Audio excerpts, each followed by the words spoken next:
چونکہ یہ ماہ شعبان ہے، یہ بھی بابرکت مہینوں میں سے ایک مہینہ ہے، تو ہم دیکھیں گے کہ اس کے بارے میں قرآن حکیم اور سنت نبوی صلی اللہ علیہ وسلم میں کیا ارشادات ملتے ہیں کہ اس مہینے میں ہم کو کیا کرنا چاہیے۔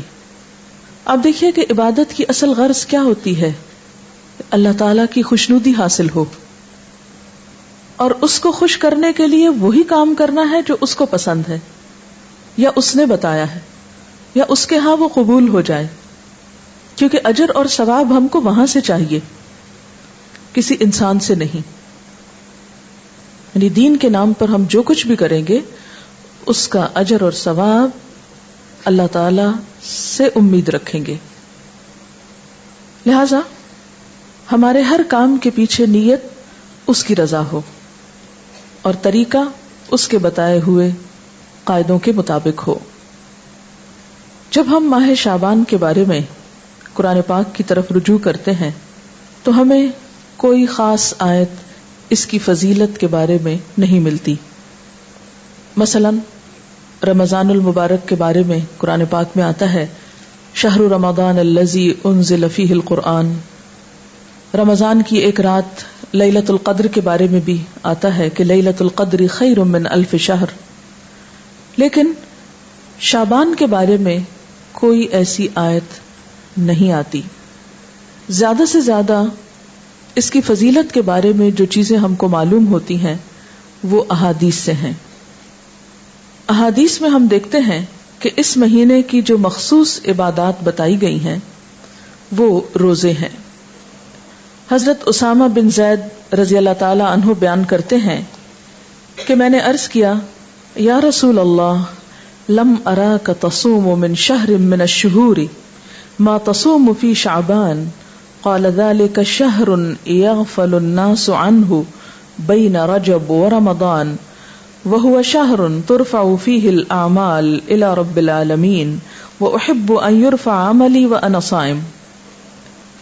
حضرت اسامہ بن زید رضی اللہ تعالی عنہ بیان کرتے ہیں کہ میں نے سوال کیا اے اللہ کے رسول صلی اللہ علیہ وسلم، میں آپ کو کسی مہینے میں سوائے رمضان کے اتنے روزے رکھتے ہوئے نہیں دیکھتا جس قدر روزے آپ شعبان میں رکھتے ہیں۔ آپ نے فرمایا کہ لوگ اس رجب اور رمضان کے درمیان والے مہینے کی فضیلت سے غافل ہیں، حالانکہ اس مہینے میں لوگوں کے اعمال اللہ تعالیٰ کے سامنے پیش کیے جاتے ہیں۔ میری چاہت یہ ہے کہ میرے اعمال اللہ تعالیٰ کے سامنے میرے روزے کی حالت میں پیش ہوں۔ یہ روایت جو ابھی میں نے آپ کے سامنے رکھی یہ ابو داؤد اور نسائی کی ہے۔ ایک اور روایت میں ہے، ترمذی کی روایت میں ہے، حضرت ام سلمہ رضی اللہ تعالی عنہا فرماتی ہیں ما رأیت النبی صلی اللہ علیہ وسلم یصوم شہرین متتابعین الا شعبان و رمضان، کہ میں نے رسول اللہ صلی اللہ علیہ وسلم کو 2 مہینے پے در پے روزے رکھتے ہوئے سوائے شعبان اور رمضان کے نہیں دیکھا۔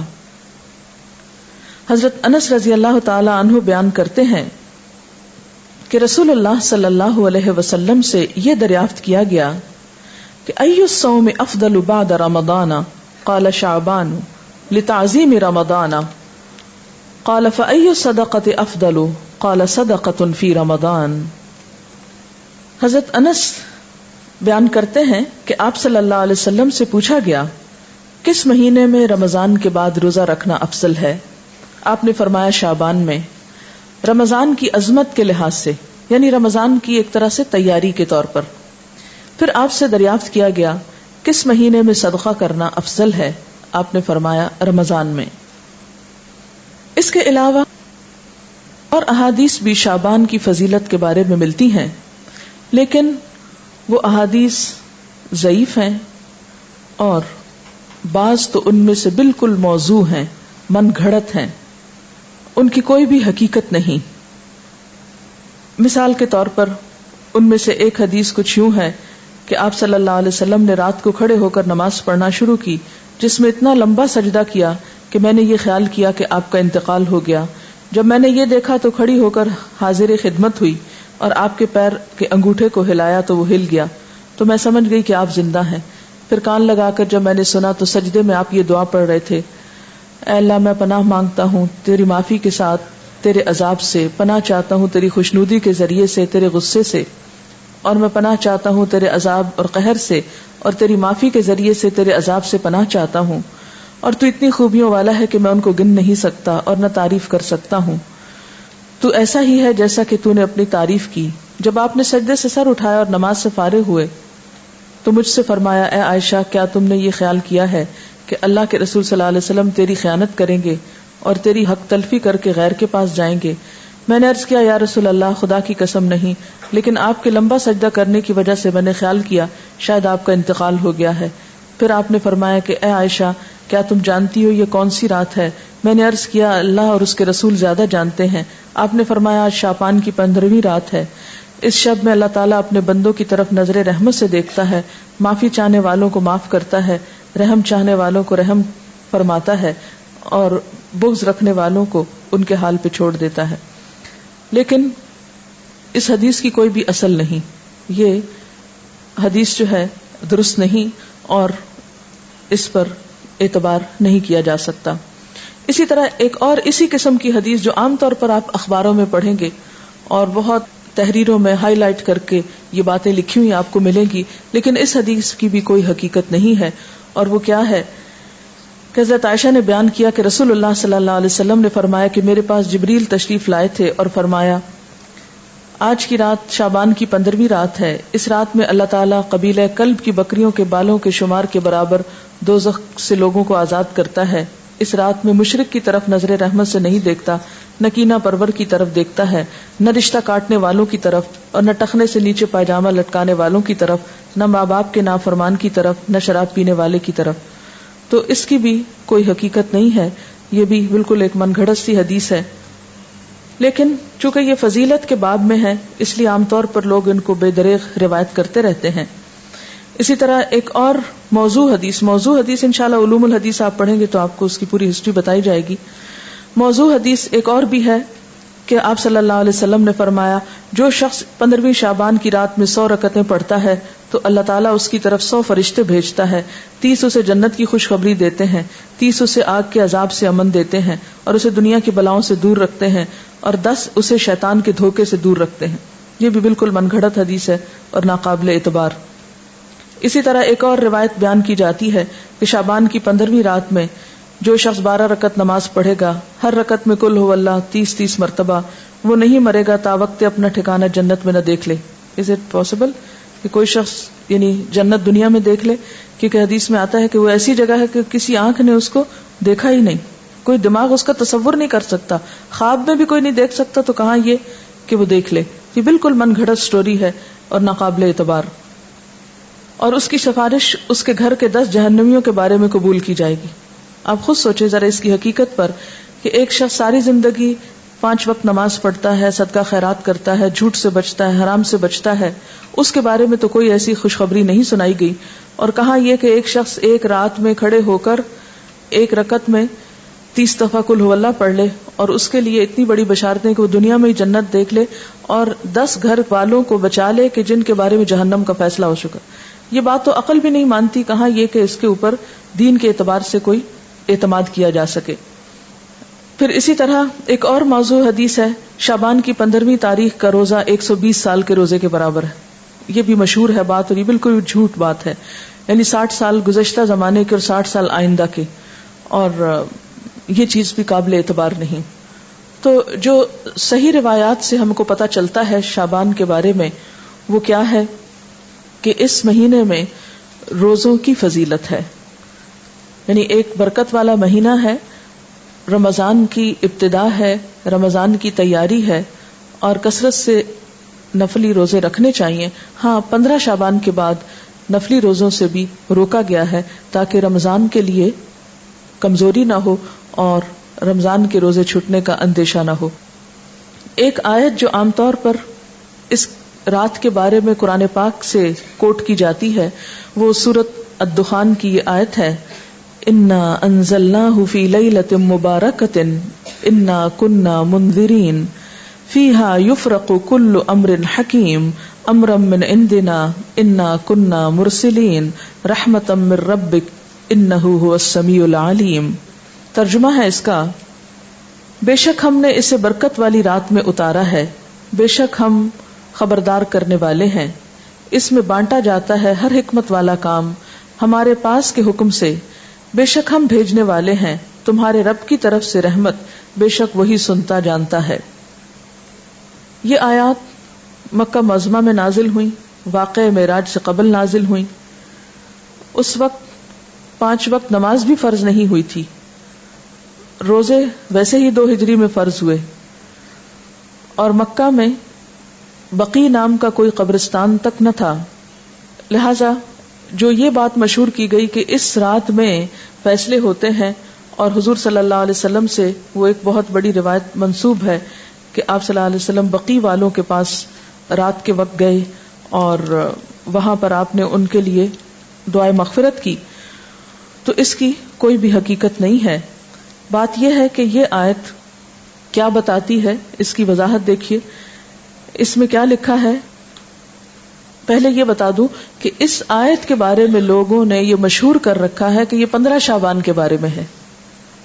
یعنی سورۃ دخان کی یہ آیتیں عام طور پر آپ دیکھیں گے کہ ٹیلی ویژن میں 15ویں شب کو مختلف پروگرامز کے شروع میں کوٹ کی جاتی ہیں، پڑھی جاتی ہیں، اور لوگوں کو اس آیت کے ریفرنس سے یہ بتایا جاتا ہے کہ یہ 15 شعبان ہے.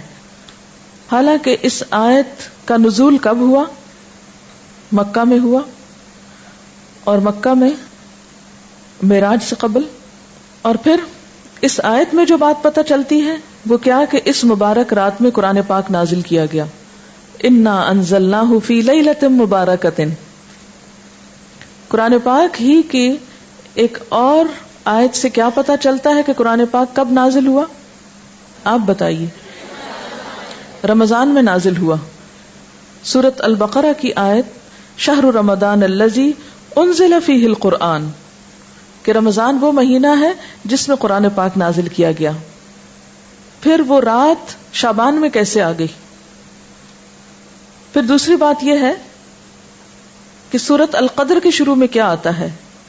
انا انزلناہ فی لیلۃ القدر. اور لیلۃ القدر کون سی ہے؟ وما ادراک ما لیلۃ القدر لیلۃ القدر خیر من الف شہر تنزل الملائکۃ والروح فیہا باذن ربہم من کل امر سلام ہی حتی مطلع الفجر. ہمیشہ سے آپ کو معلوم ہے کہ اس سورت کی جو تفسیر کی جاتی ہے وہ کیا ہے کہ یہ کس رات کے بارے میں بات ہے؟ لیلۃ القدر کے بارے میں. اور لیلۃ القدر کیا شعبان میں ہوتی ہے یا رمضان میں؟ رمضان میں. اور رمضان کی کون سی رات ہوتی ہے؟ اس کے بارے میں تاکید سے نہیں بتایا گیا کہ کون سی رات. ہاں، آخری عشرے کی رات ہے. اور اس کی تفصیل کہاں سے پتہ چلتی ہے؟ حدیث پاک میں ہے کہ ایک مرتبہ آپ صلی اللہ علیہ وسلم گھر سے باہر تشریف لائے، دیکھا کہ 2 شخص باہم جھگڑ رہے تھے. آپ نے ان کی صلح فرمائی، پھر فرمایا کہ میں تمہیں ایک خیر کی بات بتانے نکلا تھا مگر تم جھگڑ رہے تھے، اس لیے میں وہ بات بتانا بھول گیا. صرف اتنا یاد ہے کہ وہ بات یہ تھی کہ وہ رات کب ہے. یعنی میں یہ بتانے کو آ رہا تھا کہ لیلۃ القدر کب ہے، لیکن تمہارے جھگڑے کی وجہ سے وہ مجھ کو بھول گئی. اب مجھے یاد نہیں، بس اتنا یاد رہ گیا کہ وہ برکت والی رات رمضان المبارک کی آخری 5 طاق راتوں میں سے ایک تھی. اب تم اس کو 21، 23، 25، 27 اور 29ویں راتوں میں تلاش کرو. یہ بخاری کی روایت ہے. آپ صلی اللہ علیہ وسلم اس رات کو پانے کے لیے رمضان کے آخری عشرے کا اعتکاف فرمایا کرتے تھے. یہ بھی بخاری کی روایت ہے. تو اس سے کیا پتہ چلتا ہے کہ لیلۃ القدر، قدر سے مراد کیا ہے؟ ایک تو قدر و قیمت کے معنوں میں آتا ہے، دوسرا قدر سے مراد تقدیر بھی ہے کہ تقدیر کے فیصلے اس رات میں ہوتے ہیں، نہ کہ 15 شعبان کی رات کو.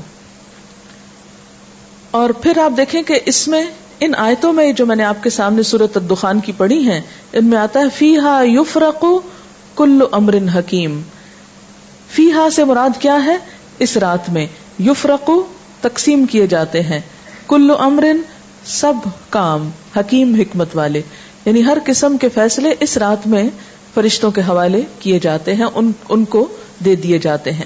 تو اس سے بھی کیا پتہ چلتا ہے کہ سورۃ الدخان کی یہ آیت 15 شعبان کے بارے میں نہیں ہے، بلکہ لیلۃ القدر کے بارے میں ہے، جس میں قرآن پاک بھی نازل ہوا اور جس میں لوگوں کی قسمتوں کے بھی فیصلے کیے جاتے ہیں۔ پھر اسی طرح یہ بات ہے کہ عام طور پر یہ کہا جاتا ہے، یعنی شعبان کے مہینے میں جو مختلف کام ہوتے ہیں ان کی تھوڑی سی حقیقت بتانا چاہوں گی کہ ہمارے ہاں جو چیزیں مشہور ہیں ان کی اصل کیا ہے۔ پہلی بات تو یہ کہ شعبان بابرکت مہینہ ہے، لیکن اس کی واحد برکت کیا ہے؟ روزے رکھے جائیں، اعمال اللہ کے ہاں پیش ہوتے ہیں، اور آپ صلی اللہ علیہ وسلم نے کیا فرمایا کہ میں یہ چاہتا ہوں کہ میرا عمل اس وقت اللہ کے ہاں پیش ہو جب میں روزے سے ہوں۔ اس سے زیادہ کوئی چیز کسی اوتھینٹک ذریعے سے ہم کو نہیں ملتی کہ کسی اور عمل کی بھی ضرورت ہے۔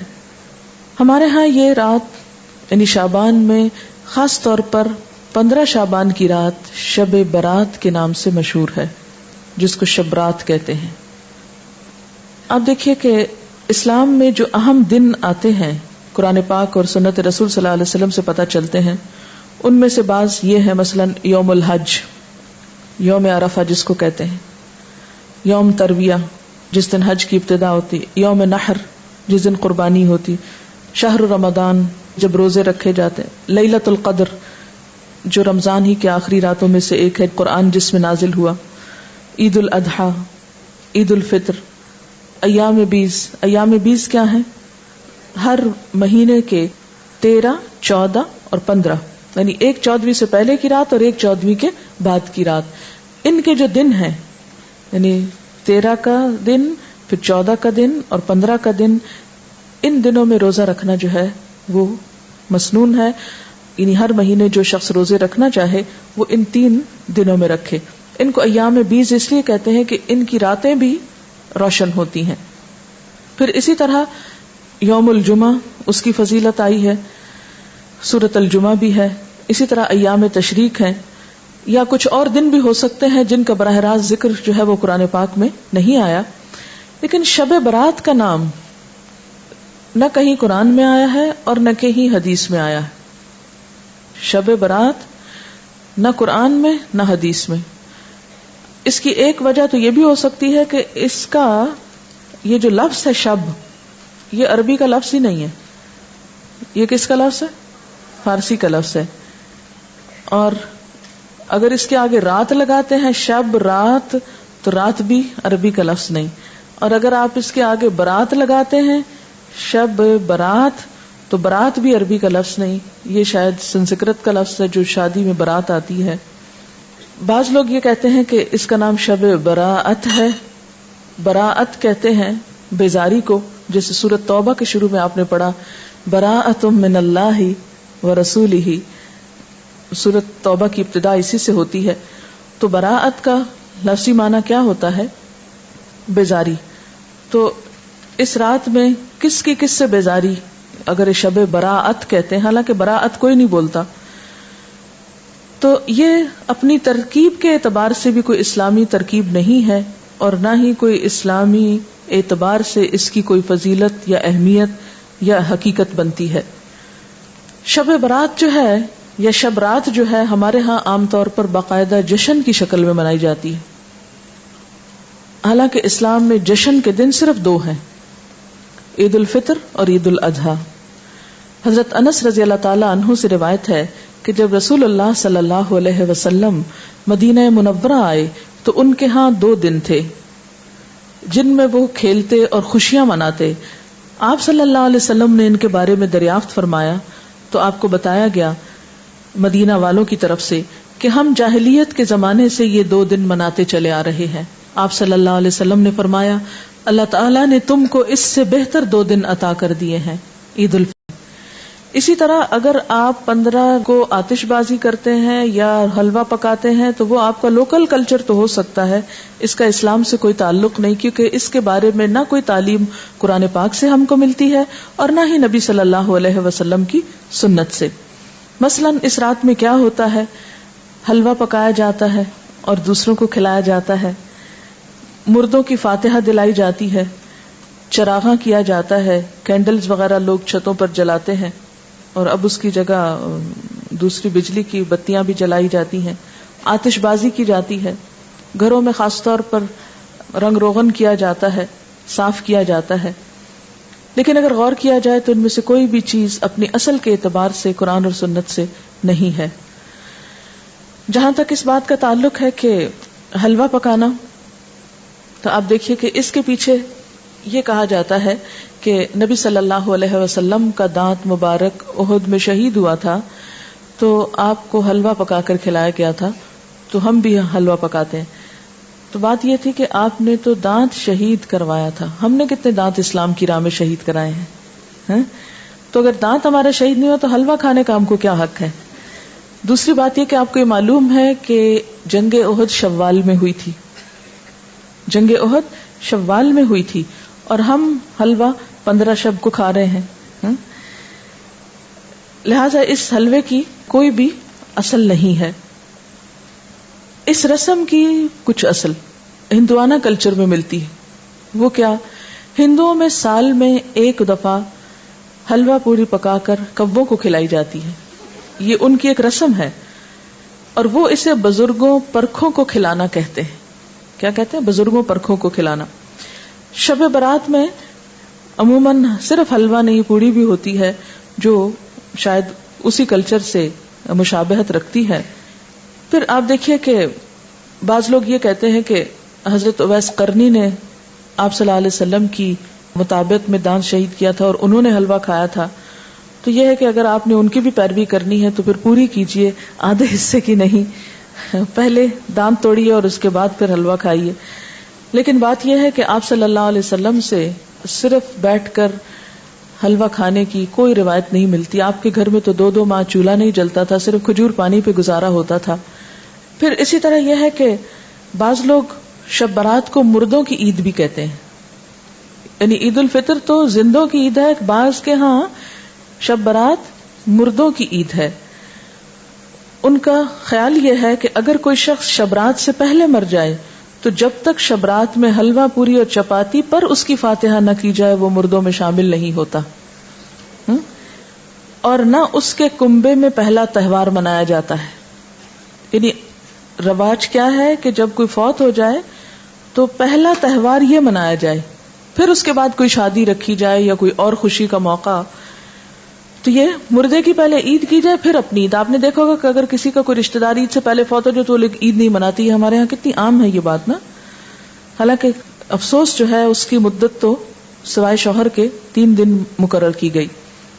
پھر اسی طرح یہ ہے کہ ان کے ہاں، ہندوؤں کے ہاں اگر کوئی فوت ہو جائے تو یہ پرکھوں کو کھلانے والے واقعے سے پہلے نہ کوئی شادی بیاہ رکھتے ہیں اور نہ ہی کوئی اور خوشی کا موقع. اور اسی طرح یہ ہے کہ اگر کوئی شخص یہ نہ کرے تو اس کو اپنی برادری سے نکال دیتے ہیں. یہ بھی ہندوؤں کے ہاں ہے. جب تک وہ برادری والوں کو روٹی نہ کھلائے یا یہ حلوہ پوری نہ کھلائے اس وقت تک اسے برادری میں شامل نہیں کرتے، کیونکہ ان کے ہاں ذات پات اور برادری سسٹم بہت اسٹرانگ ہے. تو انہی کے اس کلچر سے متاثر ہو کر ہمارے ہاں بھی مردوں کی عید کے نام سے شبرات کو حلوہ پوری پر فاتحہ جو ہے ان کے لیے دی جانے لگی. ان کے ہاں یہ بھی خیال کیا جاتا ہے کہ جب تک یہ رسم ادا نہ ہو انسان مردوں میں شریک نہیں ہوتا، وہ معلق رہتا ہے. اب آپ دیکھیں کہ جو لوگ یہ رسم نہیں کرتے ان کے تو سب مرنے والے اب تک لٹک رہے ہیں کہیں اور وہ مردوں میں شریک نہیں ہوئے. تو یہ کتنی نان سینس قسم کی بات ہے. کیا کوئی دین اس قسم کی تعلیمات دے سکتا ہے؟ اسی طرح بعض لوگوں کے ہاں یہ رواج بھی ہے کہ وہ گھروں کی صفائی کر کے ایک مخصوص جگہ پر حلوہ چپاتی رکھتے ہیں، اور موسمی پھل بھی اور مٹھائیاں بھی اور کھانے پینے کی چیزیں بھی، اور وہ کہتے ہیں کہ یہ مرنے والے کے لیے ہیں اور ہر وہ چیز رکھی جاتی ہے جو مرنے والے کو پسند ہوتی ہے. اور بعض اوقات لوبان اور اگربتی وغیرہ جلا کر بھی اس کو مزید بارونق کیا جاتا ہے. اور بعض لوگوں نے یہ بھی تصور قائم کر رکھا ہے کہ میت کی روح 40 دن تک گھر پر آتی رہتی ہے اور خصوصاً شب رات کو بھی آتی ہے، یعنی 40 دن تک آنے کے علاوہ شب رات کو بھی آتی ہے. تو اس کا کوئی ثبوت نہ قرآن پاک سے ہم کو ملتا ہے اور نہ ہی حدیث سے ملتا ہے. ابھی ریسنٹلی آپ نے سورۃ المومنون پڑھی، اس میں آپ نے برزخ کے بارے میں پڑھا، وَمِن وَرَائِهِمْ بَرْزَخٌ إِلَى يَوْمِ يُبْعَثُونَ، کہ مرنے والا جب مر جاتا ہے تو ان کے پیچھے کیا ہے؟ برزخ، پردہ آ گیا. کب تک؟ إِلَى يَوْمِ يُبْعَثُونَ. کہاں اب ان کا آپ کے گھروں میں آنا اور آ کر کھانے پینے کی چیزیں دیکھ کر ترسنا، کیونکہ اب وہ خود تو کھا نہیں سکتے. یعنی یہ کتنے افسوس کی بات ہے کہ ایک روح آ رہی ہے اور آپ اس کے لیے کھانے پینے کی چیزیں رکھ رہے ہیں جو وہ کھا بھی نہیں سکتی. تو دین میں اس قسم کے کوئی عمل نہیں ہے کہ جو عقل سے مطابقت نہ رکھتے ہوں. اور بعض لوگ اس کی دلیل جو روحوں کے آنے کی کہتے ہیں کہ قرآن پاک میں بھی روح کا لفظ آیا ہے، اور حالانکہ آپ جتنی آیتیں بھی اس ضمن میں پڑھ چکے ہیں وہ حضرت جبریل علیہ السلام کے بارے میں ہے یا وحی کے بارے میں ہے. اور بعض لوگوں کا خیال یہ ہے کہ اگر شب رات کو یہ فاتحہ نہ دلائی جائے تو مردے غمگین واپس جاتے ہیں، اور اگر فاتحہ دلائی جائے تو مردے خوش خوش واپس جاتے ہیں. یہ ہندوانہ سوچ ہے، کیونکہ ہندوؤں کے ہاں روحیں بھٹکتی پھرتی ہیں، لیکن قرآن پاک سے اور حضور صلی اللہ علیہ وسلم کی سنت سے کہیں ثابت نہیں.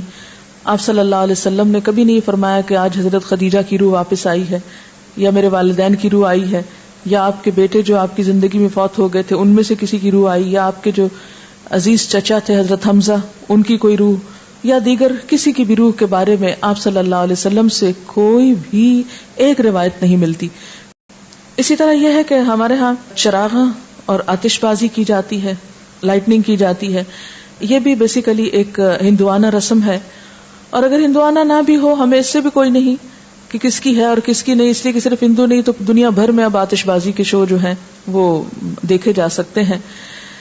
اسلامکلی ایسی چیزوں کو بہت پروموٹ کرنا، تھوڑا بہت روشنی اور تھوڑی بہت ایسی چیز اعتدال میں، تو وہ کسی حد تک آپ کہہ سکتے ہیں مثلا شادی کے موقع پر اگر اعلان کرنا ہے، کیونکہ لازم ہے نکاح کا اعلان کرنا، تو اس کے لیے اگر کوئی تھوڑی بہت روشنی کر لیتا ہے حدود کے اندر رہتے ہوئے تو کوئی حرج نہیں. پھر یہ ہے کہ ہمارے ہاں عام طور پر اس رات کے بارے میں کچھ فضیلتیں منسوب ہیں. مثلا یہ کہ شب برات میں سالانہ بجٹ تقسیم ہوتا ہے، سال بھر کے امور کا فیصلہ ہوتا ہے، رزق، شادی، اولاد، حج، موت، بیماری، فراخی، تنگی، عزت، ذلت، حادثات، غمی، خوشی. اس رات بعض لوگوں کو مردوں میں لکھ دیا جاتا ہے. تو یہ سب باتیں جو ہے من گھڑت ہیں، ان میں سے کسی ایک چیز کی بھی حقیقت نہیں. یہ سب کچھ لیلۃ القدر تقدیر کی رات میں ہوتا ہے، نہ کہ شعبان کی 15 رات میں. اور اسی طرح بعض روایات میں لوگوں کے ہاں یہ مشہور ہے کہ جس طرح زمین پر مسلمانوں کی 2 عیدیں ہیں، اسی طرح ملائکہ کی 2 عیدیں ہیں، شب برات اور لیلۃ القدر. یہ بھی بالکل من گھڑت بات ہے. اور بعض لوگوں نے یہ روایت بھی گھڑ رکھی ہے کہ جس طرح بارش بادل کے بغیر نہیں برستی، اسی طرح جو شعبان میں گناہوں سے پاک نہ ہو وہ رمضان میں بھی پاک نہیں ہو سکتا. تو یہ بات بھی ایک عقل میں نہ آنے والی بات ہے. پھر اسی طرح یہ کہا جاتا ہے کہ رمضان اللہ کا مہینہ ہے تو شعبان کو حضور صلی اللہ علیہ وسلم نے اپنا مہینہ کہا ہے. اس کی بھی کوئی حقیقت نہیں. اور بعض روایات میں آتا ہے کہ تمام مہینوں پر شعبان کی فضیلت ایسی ہے جیسی مجھے تمام انبیاء پر. یہ بھی من گھڑت بات ہے. اور شعبان کی 15ویں رات قیام کرو اور دن کو روزہ رکھو، کیونکہ اللہ تعالیٰ اس دن آسمان دنیا پہ تجلی فرما کر کہتا ہے کہ ہے کوئی بخشش مانگنے والا کہ اسے بخش دوں. یہ تو ہر رات میں ہوتا ہے. صحیح حدیث سے کیا پتہ چلتا ہے کہ ہر رات اللہ تعالیٰ آسمان دنیا پہ نزول فرماتے ہیں اور یہی فرماتے ہیں کہ ہے کوئی بخشش مانگنے والا کہ میں اسے بخش دوں، ہے کوئی مصیبت زدہ کہ میں اس کی مصیبت دور کروں. اس کے لیے صرف 15 رات مخصوص نہیں ہے. پھر اسی طرح بعض لوگوں نے یہ بھی مشہور کر رکھا ہے کہ جو شعبان کے 3 روزے رکھتا ہے اس کے سب گناہ معاف ہو جاتے ہیں اور اس کی روزی میں برکت دی جاتی ہے. اور اس کی بھی کوئی حقیقت نہیں ہے. یہ کیسے ہو سکتا ہے سال بھر انسان گناہ کرے اور صرف شعبان کے 3 روزے رکھ کے سب کچھ درست کر لے. اسلام شارٹ کٹ نہیں، اسلام چند ریچولز کی ادائیگی کا نام نہیں. اسلام ایک وے آف لائف ہے، طریقہ زندگی ہے. اس میں اللہ کے حقوق بھی ہیں اور بندوں کے حقوق. یہ کس طرح ہو سکتا ہے کہ ایک شخص دوسروں کے حقوق پہ ڈاکہ ڈالے، کسی کو تانے دے، کسی کی چغلی کرے، کسی کے گھر میں آگ لگوائے، کسی کو ستائے، کسی کو مارے اور حرام خوری کرے، اور پھر اس طرح کے چند کام کر کے، حلوے پکا کے کھا کے اور چند اور ریچولز ادا کر کے یہ سمجھے کہ اس کے دین کی ساری ذمہ داری پوری ہو گئی. ایسی کوئی چیز قرآن کی روح سے تو ہم کو معلوم نہیں ہوتی. پھر اسی طرح یہ ہے کہ بعض لوگ 15 شب کو جاگتے ہیں اور صبح روزہ رکھتے ہیں، اور ان کے نزدیک یہ رات کو جاگنا اور صبح روزہ رکھنا جو ہے یہ سارے گناہوں کی معافی کا ذریعہ ہے. اس کے بارے میں ایسی کوئی بشارت یا کوئی فضیلت کسی صحیح حدیث میں نہیں آئی. ایک ضعیف حدیث میں ایسی چیز ملتی ہے، اس لیے اگر کوئی اپنے شوق سے کسی ایک رات میں جاگنا چاہے تو وہ صرف 15 نہ جاگے، 13 بھی جاگ لے، 14 بھی جاگ لے، یا کوئی اور رات بھی شعبان کی جاگ لے. صرف اسی رات کو مخصوص نہیں کرنا چاہیے. عام طور پر لوگ یہ کہتے ہیں کہ کیا فرق پڑتا ہے، کوئی نیکی کرتا ہے تو کرتا رہے، تو ٹھیک ہے، وہ ان کی مرضی. لیکن اگر کوئی یہ سمجھے کہ اس نیکی سے میرے سارے گناہ معاف ہو جائیں گے یا میرے اگلے پچھلے گناہوں کی صفائی ہو جائے گی، تو ایسی کوئی توقع نہیں رکھنی چاہیے. وہ تو یہ بھی ہو سکتا ہے کہ آپ کسی بھی وقت اللہ سے رو کر دعا مانگے تو ہو سکتا ہے پچھلے سارے گناہ معاف ہو جائیں. لیکن اس رات کے بارے میں ایسی کوئی صحیح حدیث جو ہے وہ نہیں ملتی. آپ دیکھیے کہ یہ سب چیزیں بیان کرنے کا مقصد کیا ہے. مقصد یہ نہیں ہے کہ لوگوں کو ایک نیکی سے ہٹایا جائے، مقصد یہ ہے کہ لوگوں کو خود ساختہ بوجھ سے نکالا جائے. جب ہم دین میں کوئی چیز خود ایجاد کرتے ہیں، خود اس کی فضیلت بنا لیتے ہیں، اس کی پابندی کرتے ہیں، تو بسا اوقات ہم اپنے اوپر ناروا بوجھ ڈال لیتے ہیں.